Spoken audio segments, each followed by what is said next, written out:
Everyone, once again welcome back to my channel my Yatra. This is Payal Kashyap. दोस्तों, आज के इस वीडियो में हम एक बहुत ही इंपॉर्टेंट टॉपिक लेकर के आए हैं जो कि जनरली हर पेरेंट्स के साथ ये प्रॉब्लम होती है कि ये जो वीडियो होने वाली है एक्चुअल में ये मेरी पर्सनल स्टोरी पर बेस्ड होने वाली है कि आखिर मैंने उसको कैसे फेस किया और कैसे अपने बच्चे की ये प्रॉब्लम को सही किया। तो वीडियो को पूरे एंड तक देखिएगा क्योंकि ये लगभग 99% लोगों के साथ, उनके बच्चों के साथ ये प्रॉब्लम लगी रहती है। सबसे बड़ी बात कि बच्चा मेरा खाना नहीं खाता, बच्चे को मेरी भूख नहीं लगती है, बच्चा मेरा चिड़चिड़ा रहता है, मतलब कि उसे गुस्सा बहुत जल्दी, हाइपर बहुत जल्दी हो जाता है। बच्चे के पेट में दर्द हमेशा बना रहता है, खाना खाने के बाद उसे हमेशा पेट में ऐंठन होती है, कभी कभी तो इतना ज़्यादा ऐंठन होने लगती है कि मतलब असहनीय उसे दर्द होता है कभी कभी। तो इस तरीके का अगर आपके बच्चे के साथ लगभग डेली इस तरीके के इश्यूज़ लगे रहते हैं, आपका बच्चा दिन पर दिन कमज़ोर होता जा रहा है, तो ये वीडियो आज आपके लिए बहुत ही ज़्यादा इम्पॉर्टेंट होने वाली है क्योंकि जो चीज़ मैंने फॉलो की अपने बच्चे के लिए, जो मेरे डॉक्टर ने मुझे सजेस्ट किया, वो सारी चीज़ें आज मैं आपके साथ शेयर करने वाली। तो वीडियो बहुत ही ज़्यादा इंटरेस्टिंग होने वाली, तो चलिए वीडियो को शुरू करते हैं। तो दोस्तों, जैसा कि मैं बताने वाली हूँ कि ये जो प्रॉब्लम का सलूशन है ये मेरी पर्सनल स्टोरी पर डिपेंड करता है। मेरी बेटी के साथ सेम एज इट इज़ यही सारी प्रॉब्लम्स लगी रहती थी। बिल्कुल खाना ना खाना, दिन भर खेलना और चिड़चिड़ा सापन फील करना, बहुत जल्दी गुस्सा आ जाना, पेट में हमेशा दर्द बने रहना। हफ्ते में लगभग 3 से 4 दिन तो उसके पेट में दर्द ज़रूर होता था। जैसे ही वो खाना खाई, 2-4 चम्मच खाया, मम्मा पेट में दर्द हो रहा है, पॉटी जाना है। तो इस तरीके का प्रॉब्लम, मतलब वो खाना भी नहीं खाना चाहती थी, इसीलिए वो कमज़ोर बनी रहती थी, पतली दुबली बनी रहती थी। हाँ, एक्टिव वो प्रॉपर थी बट खाना खाने से डरती थी और पेट में दर्द की प्रॉब्लम हमेशा बनी रहती थी। तो फाइनली मैंने सोचा कि अपने बच्चे के साथ ऐसा मैं क्या करूँ, आखिर क्यों ऐसा उसके दर्द होता है, क्यों हमेशा ये लगा कहीं ऐसा तो नहीं कोई इसको अंदरूनी कोई प्रॉब्लम है जो मैं नहीं समझ पा रही हूँ। तो मैंने फाइनली डिसीज़न लिया कि मैं उसका अल्ट्रासाउंड कराऊँ और फाइनली जज करूं क्या है, आखिर प्रॉब्लम क्या है।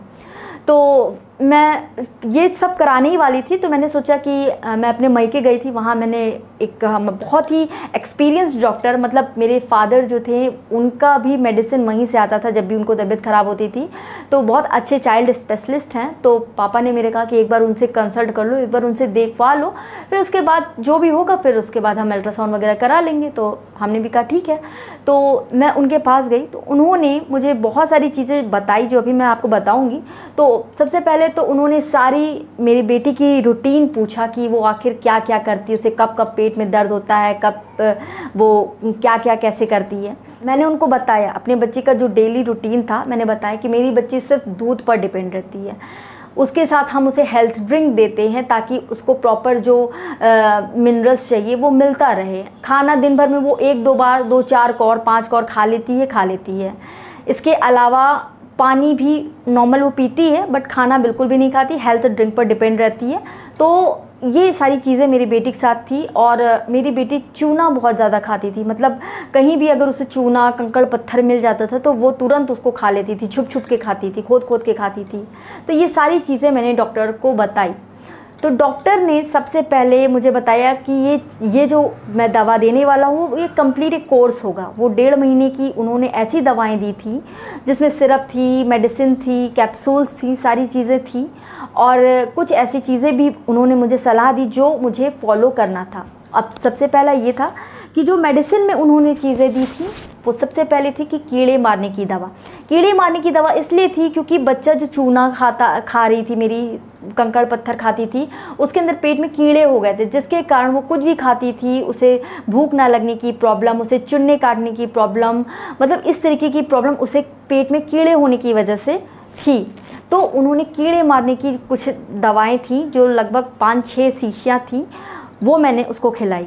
इसके बाद सबसे बड़ी गलती हम क्या कर रहे थे, उसे दूध की आदत डाले हुए थे। देखिए, दूध पिलाना बहुत अच्छी बात है बच्चे को, बट एक समय के बाद दूध की क्वांटिटी कम करके हमें फूड पर ज़्यादा, जो मोटा अनाज होता है उसे ज़्यादा बच्चे को देना चाहिए। डॉक्टर ने यही सारी चीज़ें पकड़ ली। और मेरी बेटी दूध पीती भी थी तो वो भी बॉटल से पीती थी।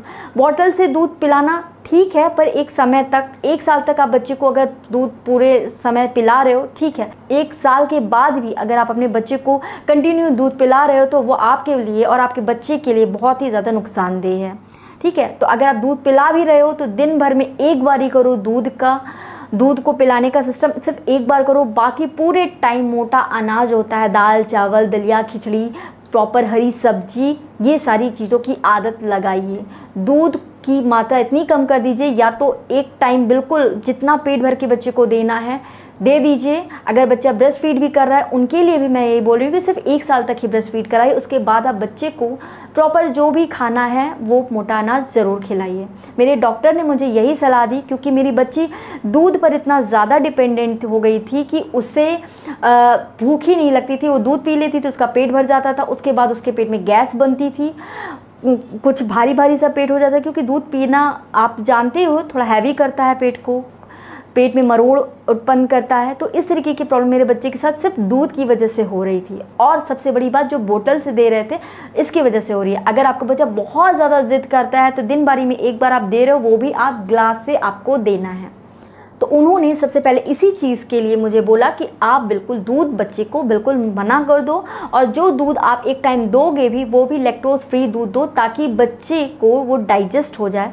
हो सकता है कि जो दूध आप दे रहे हो वो बच्चे को डाइजेस्ट होने में, मतलब पाचन होने में, डाइजेस्ट होने में प्रॉब्लम हो रही हो बच्चे को, जिसके कारण बच्चे को ऐठन मरोड़ की दिक्कत और उसके बाद पॉटी की दिक्कत हो, हमेशा गैस भारीपन। तो इस तरीके से सबसे पहला काम उन्होंने ये करवाया कि बच्चे का दूध छोड़ो।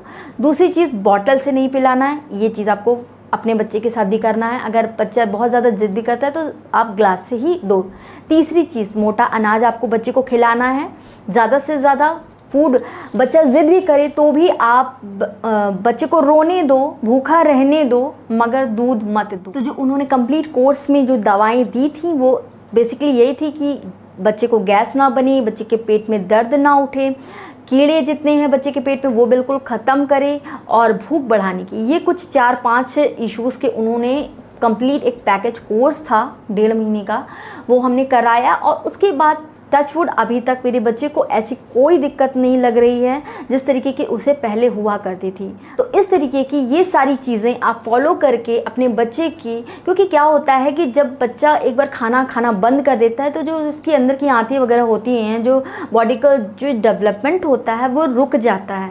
तो बच्चे को सिर्फ उतना ही भूख लगने लगती है जितना वो खाता है। अगर उसे इतनी भूख है तो वो इतनी ही खाएगा, मगर जब इस तरीके की कुछ दवाइयाँ वगैरह जो होती हैं वो भूख बढ़ाने का काम करती है, तो धीरे धीरे धीरे बच्चे की भूख बढ़ने लगती है। मगर वहीं अगर आप प्रॉपर खाना नहीं दे रहे हो, बच्चे की पसंद का खाना नहीं दे रहे हो, तो वहीं फिर से वही कंडीशन आ जाती है। तो उम्मीद करती हूँ कि ये जो मेरा पर्सनल एक्सपीरियंस है आपको पसंद आया होगा। कि कोई भी क्वेरी है तो आप कमेंट सेक्शन में कमेंट करके पूछ सकते हैं। इसके अलावा वीडियो पर बने रहने के लिए चैनल को सब्सक्राइब कर लीजिए और लाइक ज़रूर कर लीजिए अगर वीडियो पसंद आई हो। तो आज के लिए इतना ही। Thank you so much.